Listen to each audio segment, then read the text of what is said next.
Bonjour et bienvenue à la présentation du dernier keynote du module de chimie qui cette fois concerne les changements. Alors évidemment, avant de commencer, il faut qu'on fasse notre diapositive de définition. Alors, qu'est-ce qu'un changement? Afin de bien décider qu'est-ce que c'est un changement, voyons d'abord une petite définition rapide, puis ensuite des exemples.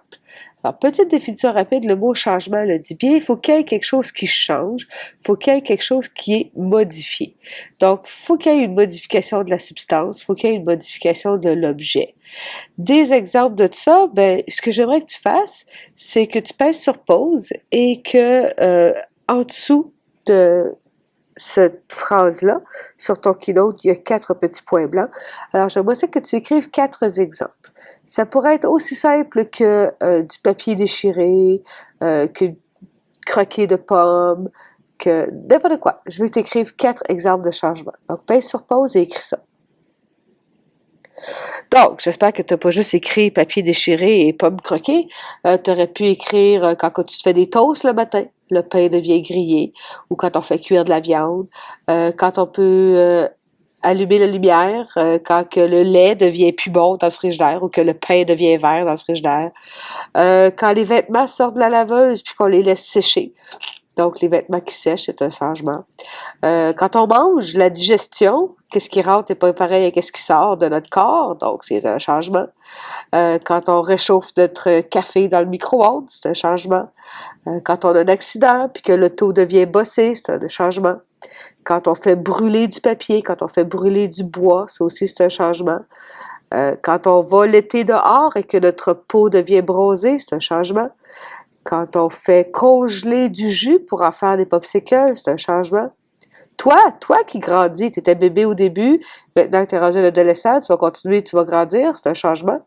Et après ça, ben, tu vas vieillir et les cheveux vont changer de couleur et les rides vont apparaître. Ça aussi, c'est des changements. Donc, des changements, tu vois, il y en a partout autour de toi.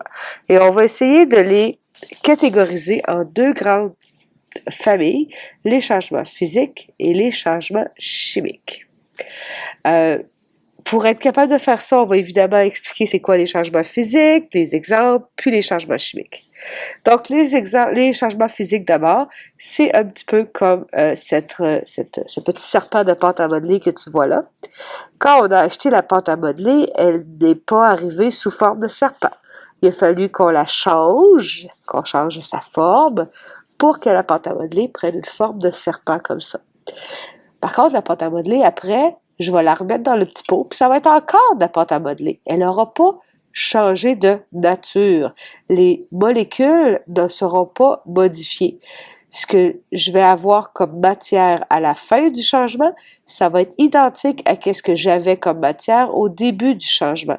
C'est seulement un changement qui va affecter la présentation de la matière. Ça ne va pas affecter les molécules dans cette matière-là. L'exemple de changement physique, tout aussi simple que les mélanges. Les mélanges, c'est un changement physique puisque quand que je mélange le concombre avec la tomate pour faire une salade, ben j'ai encore un concombre et une tomate à la fin. Ils sont juste changés de place ou ils ont changé de forme si je les ai coupés en tranches, en petites rondelles, mais ça reste des concombres puis des tomates. Donc, un mélange, c'est un changement physique. Plein d'autres exemples que je pourrais te donner, ça serait de la gomme. Quand on prend de la gomme puis qu'on l'étire ou qu'on fait une balloune avec notre gomme, c'est un changement physique parce qu'après, j'ai encore de la gomme.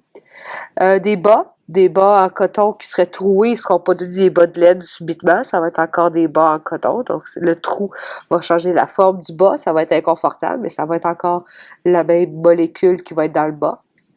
La vitre qui casse, que j'ai un verre en vitre ou que j'ai un tesson de verre qui va être brisé et coupant, ça va être quand même la même vitre. Ça ne changera pas la nature de la vitre.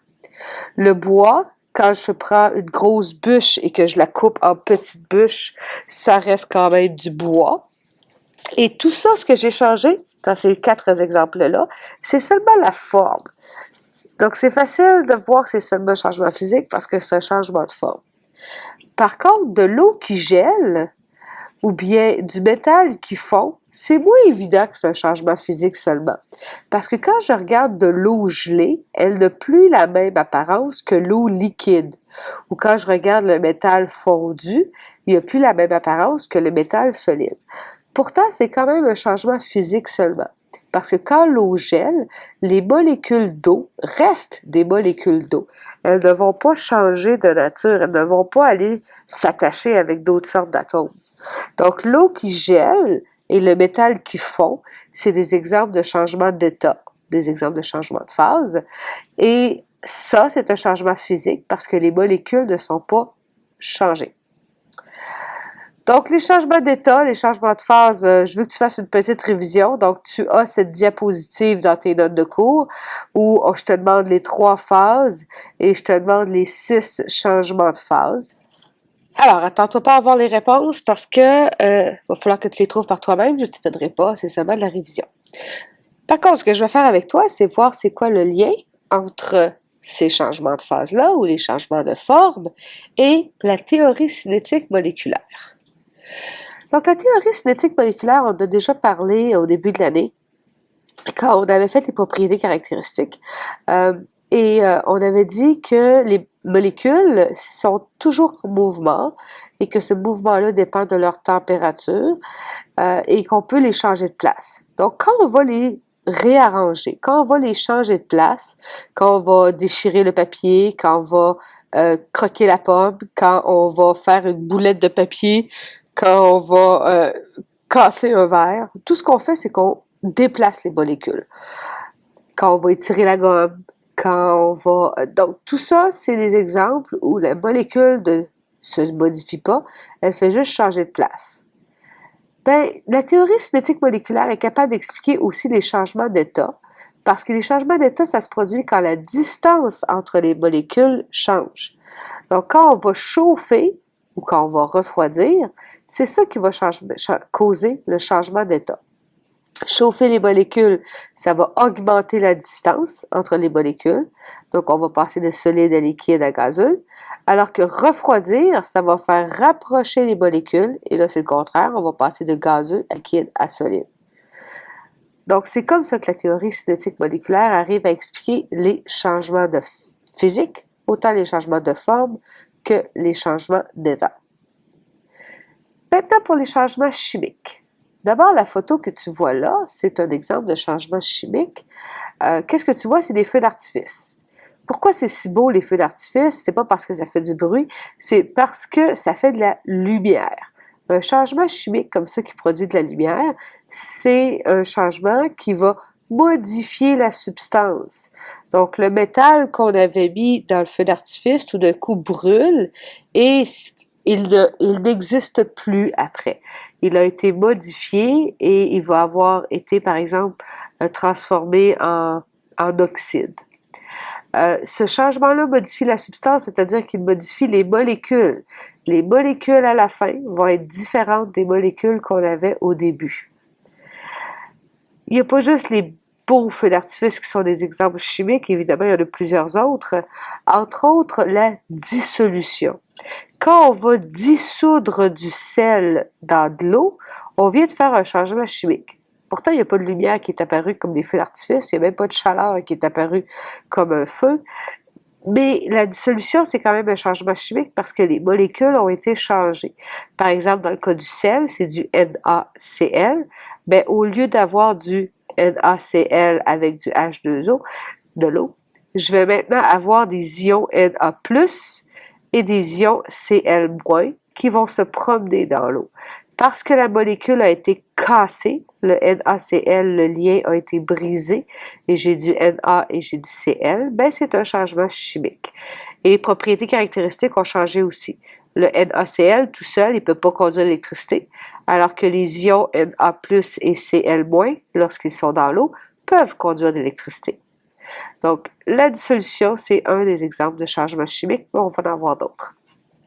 Entre autres, les exemples de changements chimiques qui se faisaient il y a bien, bien longtemps. Pas besoin d'avoir un laboratoire super high-tech pour faire des changements chimiques. Juste les Amérindiens, quand ils traitaient les peaux des animaux, s'ils faisaient des changements chimiques. S'ils n'avaient pas traité les peaux des animaux avant de se faire un manteau ou un chapeau, ben la peau de l'animal, parce que c'était un vivant, elle aurait pourri. Elle serait devenue, je sais pas, verte comme du pain ou elle aurait caillé comme du lait, donc elle aurait pourri comme de la viande qui pourrit. Donc, il faut traiter les peaux d'animaux pour éviter qu'elles pourrissent comme ça et pour pouvoir les porter comme manteau ou comme chapeau. Un autre exemple de chimie que les Amérindiens faisaient avant même d'avoir des laboratoires super high-tech, c'est la préservation des aliments. Parce que l'été, c'est facile de manger. On peut aller tuer des animaux, on peut aller cueillir des fruits. L'hiver, c'est moins facile parce que les animaux se cachent, puis les fruits, ben, ça pousse pas l'hiver. Donc, il faut garder les aliments qu'on a cueillis l'été pour qu'on puisse réussir à passer à travers l'hiver en les mangeant quand on n'est pas capable de chasser et de cueillir. Mais si j'essaie de garder juste une pomme sur mon bureau, elle va finir par pourrir, la pomme.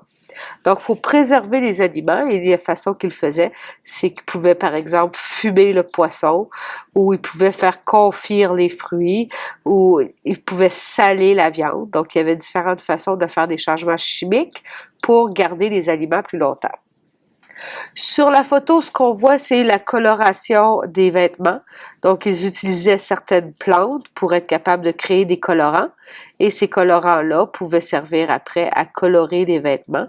Donc, ça aussi, c'est un exemple de changement chimique. Ainsi que les plantes qu'on utilisait pour se guérir. Il y a des plantes qu'on pouvait mâcher pour qui contenaient une espèce genre une espèce de Tylenol pour enlever le mal de tête. Il y a des plantes qu'on peut mettre sur les blessures, comme l'aloès, qui va permettre de guérir plus rapidement. Donc, c'est des plantes comme ça qu'on utilisait pour faire des changements chimiques dans notre corps ou sur notre corps pour guérir plus rapidement.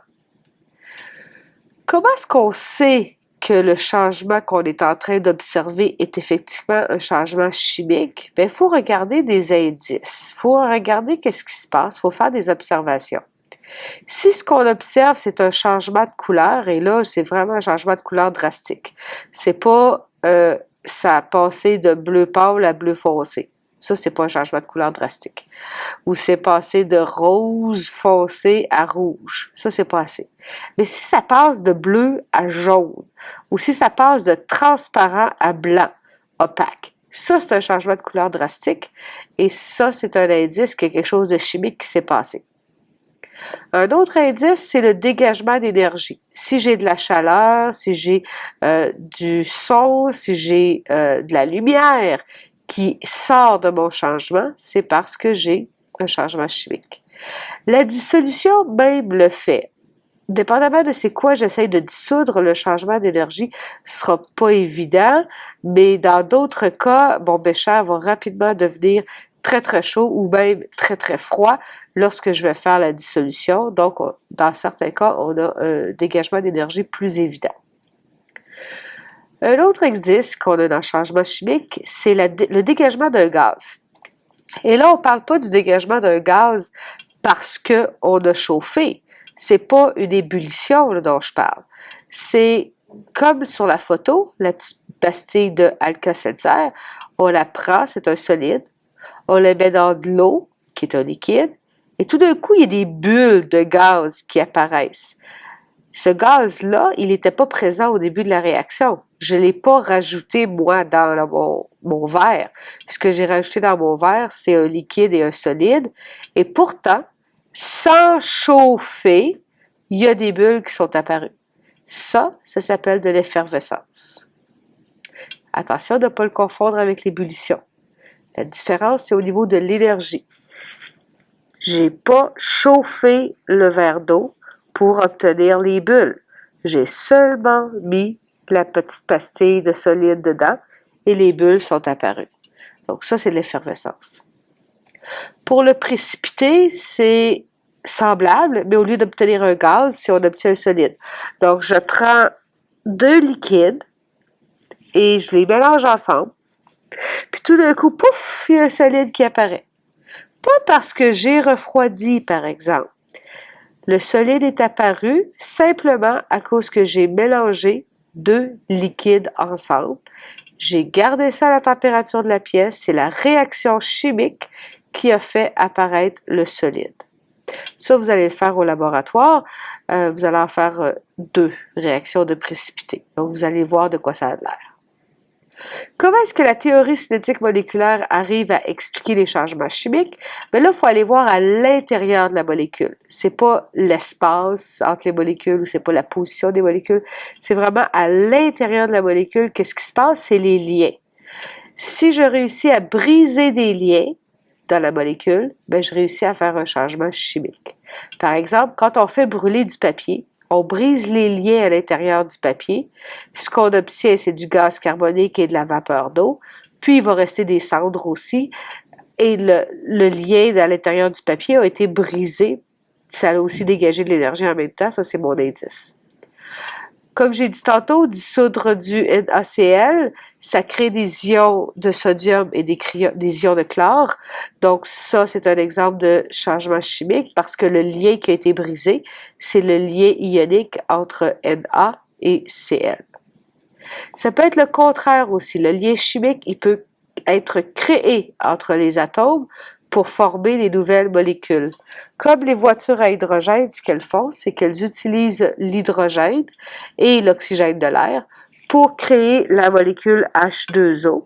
Donc, vu qu'il y a un nouveau lien qui a été créé entre le H et le O pour faire du H2O, ben, ce lien créé-là va dégager de l'énergie. Alors, voici tes exemples, et pour chacun, je veux que tu essayes de deviner si ça va être un changement physique ou chimique. Et évidemment, je vais te donner les réponses. Donc, c'est important que tu l'essayes dans ta tête avant que je te donne les réponses. Alors, ce qu'on a ici, c'est une bobine de fil de cuivre. Évidemment, le cuivre, quand on l'a trouvé, il n'était pas sous forme de fil. Il a fallu qu'on l'étire et qu'on le roule pour le mettre sous forme de fil. Alors, ce cuivre-là, est-ce que c'est un changement physique ou chimique? C'est physique. Le cuivre est resté à le même atome. Les atomes n'ont pas changé, c'est seulement sa forme qui a changé. Donc ça, c'est un changement physique. Sur cette photo, ce qu'on a, c'est du papier qui a brûlé. Le papier brûlé a formé des cendres grises à gauche, on les voit mieux. Et ça, est-ce que c'est un changement chimique ou physique? C'est chimique. Il y a un changement de couleur sur le papier. On devine qu'il y a eu un dégagement d'énergie, qu'il y avait du feu, de la chaleur, de la lumière, mais ça, on ne le voit pas sur la photo. Donc, il faut vraiment parler du changement de couleur. On voit que le papier, il est blanc au milieu, là où on voit les écritures, et que près de là où il y a eu le feu, là, sur le tour du papier, c'est devenu noir. Donc, ça, c'est un changement chimique. Ce papier-là, ici, il est seulement déchiré. Donc ça, c'est un changement physique. Les changements physiques, on a seulement changé la forme du papier. Au lieu d'avoir un papier carré, maintenant, on a un papier qui est une forme plus longue. Sur cette photo, ce qu'on voit, c'est un outil de fer qui a rouillé. La partie rouge, c'est la rouille, alors que la partie grise brillante, on en voit un petit peu en bas et on en voit un petit peu en haut, c'était le métal d'origine. Donc, ce qu'on voit ici, c'est un changement qui est chimique. À cause du changement de couleur, le métal était gris brillant au début et après la formation de la rouille, c'est devenu plus rouge, brun, orange et c'est beaucoup plus friable aussi. Donc ça, c'est un changement chimique. Sur la prochaine diapositive, c'est le laboratoire que vous allez faire, ça. On a le liquide transparent en haut qui est versé à l'intérieur de l'autre liquide transparent et là où les deux sont en contact, ça devient jaune. Donc, ce qu'on a ici, ça va être un changement qui est chimique. L'indice qu'on a, c'est que, évidemment, ça a changé de couleur. On avait deux liquides transparents et quand on les a mélangés ensemble, ben, c'est devenu jaune. Donc, c'est un changement chimique. Prochain exemple, c'est un verre d'eau et autour du verre d'eau, il y a des petites gouttelettes d'eau qui se sont formées. Donc, la question, évidemment, c'est d'où vient cette eau? Est-ce que c'est de l'eau qui est à l'intérieur du verre, puis qui a sauté du verre, qui est sorti, puis qui est allé se coller sur le verre à l'extérieur? Ben non. Parce que si ce que j'ai, c'est un verre de limonade, ben ce ne sera pas des gouttes de limonade qui vont se mettre à couler à l'extérieur de mon verre de limonade. Ben non. Peu importe c'est un verre de quoi que j'ai, l'extérieur du verre, s'il est suffisamment froid, va se recouvrir de buée. La buée, c'est le nom qu'on donne à ces gouttelettes d'eau-là, qui sont formées par la condensation de la vapeur d'eau qui est dans l'air tout autour lorsqu'elle touche le froid du verre. Donc ça, c'est un changement qui est physique. Les changements d'état, les changements de phase, c'est physique. Dans ce cas-ci, on a de liquéfaction ou de condensation liquide et c'est un changement d'état, donc c'est un changement physique. Cette vitre-là ici sur la photo suivante, elle a été cassée. Donc, il y a un trou dans la vitre et ce qui reste est en plein de petits morceaux. Donc, ça, c'est un changement qui est physique. Les changements de physique parce que la vitre a changé de forme. Si elle tombait, j'aurais tous les petits morceaux qui tomberaient dans ma main. Donc, même si c'est des changements de forme, des changements d'apparence vraiment évidents, ça reste quand même un changement physique parce que la vitre est restée de la vitre. Elle n'a pas changé de nature, les molécules n'ont pas changé. Le prochain, c'est des bananes qui sont en train de devenir noires. Tu sais, des fois, on peut acheter des bananes à l'épicerie qui sont encore vertes, et après ça, elles deviennent jaunes. Puis si j'attends trop longtemps, elles finissent par devenir tachetées de noir. Puis si je les garde vraiment longtemps, elles vont devenir noires au complet. Puis là, ben, j'ai plus le choix que de faire du pain aux bananes. Pourquoi est-ce qu'elles changent de couleur? Ben, c'est parce qu'elles deviennent plus mûres. Donc, elles sont en train de mûrir tellement, mûrir beaucoup, qu'à un moment donné, ben, elles deviennent trop mûres et là, elles deviennent plus noires. C'est pour ça qu'on les utilise pour faire du pain aux bananes, d'ailleurs. C'est parce qu'elles sont plus mûres, elles sont plus molles et elles sont plus sucrées. Donc, est-ce que c'est un changement chimique ou physique? Il y en a qui ont le goût de dire changement physique parce que la banane est restée banane, elle n'a pas changé de nature, c'est quand même une banane. Mais certainement, si vous y avez goûté, vous avez certainement remarqué que la banane verte ne goûte pas la même chose que la banane jaune, presque noire avec des taches brunes dessus, là. La banane jaune avec des taches brunes, elle va être beaucoup plus sucrée et beaucoup plus savoureuse que la banane verte. Donc, les molécules ont changé à l'intérieur puisqu'elles ne goûtent pas pareil. C'est donc un changement chimique. Et la preuve qu'on a ici, c'est le changement de couleur. La banane, elle passe de vert à jaune, à brun, à noir. Donc, ce changement de couleur-là, c'est un indice que c'est un changement physique. Pardon, c'est un changement chimique. À couper au montage. Le prochain, c'est une batterie, une pile qui produit de l'électricité. Et puisque l'électricité, c'est un exemple d'énergie, donc ce qui s'est passé à l'intérieur de cette pile-là, c'est une réaction chimique. Le café, quand on peut l'acheter, il peut être sous forme de grains de café ou on peut aussi l'acheter sous forme de café moulu, donc une poudre prête à mettre dans la cafetière. Mais le processus qui change le café de grain vers le café moulu, c'est un processus physique parce qu'on a seulement écrasé, on a seulement broyé le café. La prochaine photo nous montre une chandelle allumée avec une flamme et le feu, donc la cire qui est en train de brûler. Le feu, c'est un changement qui est chimique. Ça dégage de l'énergie sous forme de chaleur, sous forme de lumière, donc c'est un changement chimique. Attention s'il vous plaît pour Valérie, les élèves s'attendent au carrefour pour son activité. Valérie, merci. Ça dégage de l'énergie sous forme de chaleur, sous forme de lumière, donc c'est un changement chimique. Le prochain qu'on voit, on voit encore que ça a l'air chaud, là, mais je veux que tu observes plutôt le bout de la tige où il y a la grosse boule rouge. Ça se trouve être de la vitre fondue. Et le souffleur qui est là va souffler au bout de la tige pour envoyer de l'air à l'intérieur de la boule de vitre fondue et ça va créer un bol ou un verre ou une coupe. Donc ça va faire comme une grosse bulle. Mais la vitre qui est là, c'est de la vitre fondue, donc c'est un changement physique. Donc, il faut qu'il constamment la remette dans le four pour qu'elle reste assez chaude pour rester fondue, sinon elle va finir par refroidir et solidifier. Donc ça, c'est un changement qui est physique. Ce qu'on a ici, c'est une douzaine de muffins Le muffin, quand on le prépare, on mélange le lait avec la farine, avec les œufs, et ça fait un liquide épais. Et là, on le met dans le moule à muffin, on le fait cuire, et tout d'un coup, il devient solide. Ça, c'est un changement quoi? Il y en a qui vont dire que c'est un changement physique. Oh, madame, ça a juste passé de liquide à solide, donc c'est un changement d'état. Ben oui, ça pourrait être un changement d'état, sauf que pour passer de liquide à solide, d'habitude, il faut refroidir. Là, je l'ai mis dans le four. Si je l'ai mis dans le four, je ne l'ai pas refroidi pantoute, je l'ai réchauffé. Donc, si je l'avais réchauffé, ça voudrait dire que ma pâte à muffin serait devenue de liquide à gazeuse, ce qui n'est pas ça du tout que j'observe. Donc, c'est pas un changement physique, c'est pas un changement d'état du tout, du tout.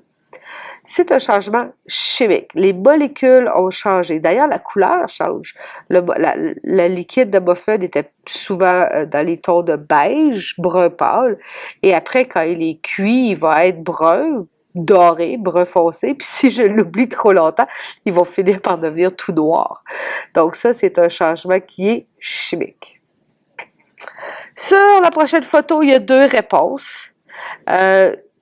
C'était évidemment l'avion qui a explosé le World Trade Center en 2001. La réponse qu'on peut voir d'abord à gauche, le feu qui est là, ça c'est un changement chimique. Le feu, on en a parlé tantôt. L'explosion, le changement chimique à cause de la chaleur, à cause de la lumière. Mais quand l'avion rentre dans le building et que ça fait un gros trou, ça, c'est juste un changement qui est physique. Donc, c'est le bruit, quand ça cassé, ça, c'est physique. Le feu, l'explosion, ça, c'est chimique. Donc, c'est important quand on donne notre réponse, qu'on explique notre réponse. Pourquoi je pense que c'est physique? Pourquoi je pense que c'est chimique? Parce que dans ce cas-ci, si tu m'écris juste physique, c'est bon. Tu m'écris juste chimique, c'est bon. Donc, comment je vais faire pour savoir que tu as bien compris? Mais il faut que tu m'expliques pourquoi tu as choisi chimique ou pourquoi tu as choisi physique. Même chose ici pour ce building-là. Donc ça, c'est une explosion. Le building va s'écrouler. Donc, sur la photo telle qu'on la voit, ça va être un changement qui est physique parce que le building va tomber et ça va faire un gros paquet de roches brisées. Par contre, ce qui a causé l'explosion, c'était les bâtons de dynamite. Et ça, l'explosion des bâtons de dynamite, c'est un changement chimique. Par contre, on les voit moins sur la photo. On ne voit pas le dégagement de lumière sur la photo. Donc, c'est important de bien justifier selon des observations, selon qu'est-ce que tu vois. L'autre image, c'est ça s'appelle de la glace sèche. C'est du gaz carbonique qui est tellement froid qu'il n'est plus gaz carbonique, il est rendu glace carbonique. Et la glace carbonique, comme ça, la glace sèche, si on la met dans la température de la pièce, ben, il veut redevenir du gaz carbonique. Il va réchauffer tellement rapidement qu'il ne passera pas de l'état solide à l'état liquide à l'état gazeux. Ce qu'il va faire, c'est qu'il va aller directement de solide à gaz. Ça s'appelle de la sublimation et c'est un exemple de changement physique. C'est un changement d'état. La prochaine image, c'est du pain qu'on a gardé un petit peu trop longtemps dans le frigidaire et qui est devenu avec une grosse tache verte dessus. La tache verte qui est là, c'est de la moisissure. C'est donc un changement chimique. Le pain a changé de couleur. Il est plus brun, il est rendu vert. Donc, c'est un changement chimique que le pain a subi quand les moisissures ont commencé à grandir. Parce que la moisissure, c'est vivant. Prochaine image, c'est de la crème glacée qui est en train de fondre. Donc, c'est un changement qui est physique. C'est la fusion, c'est le solide de la crème glacée qui est en train de devenir liquide. C'est la même chose ici qu'on voit avec le métal. Le métal est solide, on est en train de le faire fondre avec la torche, la lumière qui est là, qui est du gaz qui brûle. Là. Et quand le métal est fondu, on le laisse couler dans un moule et ça va se refroidir après. Donc un autre changement d'état, la solidification, pour former, je ne sais pas quoi, peut-être une bague, peut-être une breloque, peut-être une chaîne. Donc ça va former d'autres choses. Donc on fait fondre le métal, premier changement d'état. Et ensuite, on le laisse se refroidir, deuxième changement d'état. Mais les deux, évidemment, c'est des changements physiques. Alors, pourquoi on parle de tout ça? Pourquoi c'est important les changements? C'est parce que ça a des utilisations autour de nous ou au contraire, il faut se prévenir des changements. Comme dans le cas de la rouille. La rouille, notre premier réflexe, c'est de dire, oh mon Dieu, la rouille, c'est méchant, c'est pas le fun, c'est vraiment plate parce qu'il faut protéger nos autos pour pas qu'elles rouillent. Pour les protéger, il va falloir qu'on mettre la peinture dessus, il va falloir qu'on mette des traitements anti-rouille dessus parce que sinon mon auto va tout rouiller. C'est vrai. Mais dépendamment de quel métal qui est en train de rouiller comme ça pourrait être bon aussi. Dans le cas de l'aluminium, la rouille est blanche, presque transparente. Donc, une fois que c'est rouillé, bon, on n'appellera plus ça de la rouille, par exemple. On va appeler ça une oxydation. Donc, une fois que l'oxydation s'est faite, ben, elle est par-dessus et elle reste là, on ne l'enlève pas. On voit quand même l'aluminium en dessous et ça va comme protéger l'aluminium pour pas qu'il rouille trop, pour pas qu'il s'oxyde trop. Et bien, dans le cas du cuivre, on pourrait dire que c'est beau, la rouille. Le toit du château Frontenac à Québec, ou même différentes statues qui ont été faites en cuivre. Quand le cuivre devient oxydé, ça devient comme d'une couleur vert. Et c'est très beau, le vert de gris comme ça, sur les sculptures et sur les toits. Donc, ça dépend c'est quoi le métal qui rouille et ça dépend de quelle utilisation qu'on veut en faire. On peut utiliser aussi les changements chimiques, on l'a dit tantôt, pour conserver les aliments. Que ce soit du saumon fumé ou que ce soit de la viande salée, on peut conserver les aliments plus longtemps grâce aux changements chimiques, donc c'est pratique. Donc, on va sécher le poisson, dans certains cas, ou on va le faire fumer, ou on pourrait même le saler. Donc, dépendamment de quel changement il fait subir, ça peut être un changement chimique ou un changement physique. Donc, c'est tout pour les notes de cours. Ce qu'il nous reste à faire en classe, c'est maintenant un laboratoire et une série d'exercices. Puis après ça, ça va être notre gros examen de chimie. Alors, étudiez fort et n'oubliez pas d'apporter votre keynote au prochain cours. Bye!